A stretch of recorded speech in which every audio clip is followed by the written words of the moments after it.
ಹೊನ್ನಾವರದ ದಂಡಿನ ದುರ್ಗಾದೇವಿ ವರ್ಧಂತಿ ಉತ್ಸವದ ಅಂಗವಾಗಿ ರಾತ್ರಿ ಹವ್ಯಾಸಿ ಕಲಾವಿದರಿಂದ ಪ್ರದರ್ಶನಗೊಂಡ ತಾಳಿಯಲ್ಲ ನೇಣುಪಾಶ ಎಂಬ ನಾಟಕ ಪ್ರೇಕ್ಷಕರನ್ನು ರಂಜಿಸಿತು.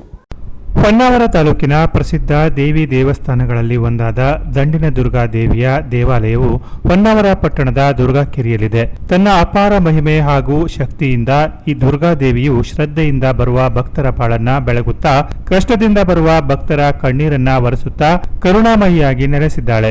ದೇವಾಲಯದಲ್ಲಿ ವರ್ಧಂತಿ ಉತ್ಸವದ ನಿಮಿತ್ತವಾಗಿ ವಿವಿಧ ಧಾರ್ಮಿಕ ಕಾರ್ಯಕ್ರಮ, ಪೂಜೆ, ಪುನಸ್ಕಾರಗಳು ಶಾಸ್ತ್ರೋಕ್ತವಾಗಿ ನೆರವೇರಿದವು.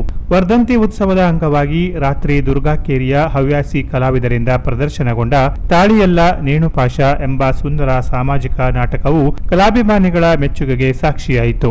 ನಾಟಕ ರಂಗದ ಖ್ಯಾತ ಲೇಖಕರಾದ ಕೃಷ್ಣಾನಂದ ನಾಯ್ಕ್ ಕಾರವಾರ ವಿರಚಿತ ಈ ನಾಟಕವು ಹೃದಯಸ್ಪರ್ಶಿ ಕೌಟುಂಬಿಕ ಕಥೆಯನ್ನ ಹೊಂದಿದ್ದು, ಅದಕ್ಕೆ ಪೂರಕವಾಗಿ ಕಲಾವಿದರೆಲ್ಲ ಪಾತ್ರಕ್ಕೆ ಜೀವ ತುಂಬಿ ಅಭಿನಯಿಸಿದರು.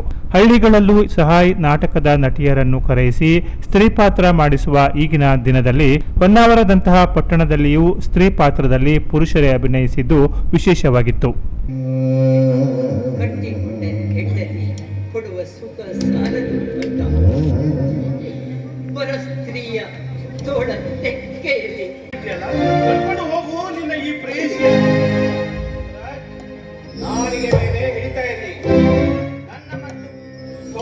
ಪವಿತ್ರ ಸ್ನೇಹದ ಬಗ್ಗೆ ನಡೆಸಿರುವ ಪ್ಲಾನ್ ಎಲ್ಲಿಯ ತನಕ ಬಂದಿದೆ?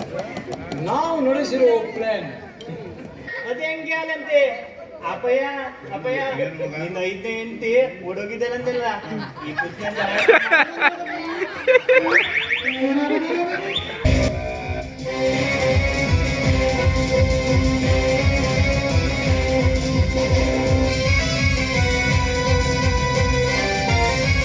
ಮನುಷ್ಯತ್ವವೇ ಗೊತ್ತಿಲ್ಲದ ಈ ಮೃಗಗಳ ಜೊತೆಗೆ ಮನುಷ್ಯರಂತೆ ವರ್ತಿಸುವುದರಲ್ಲಿ ಅರ್ಥವಿಲ್ಲ.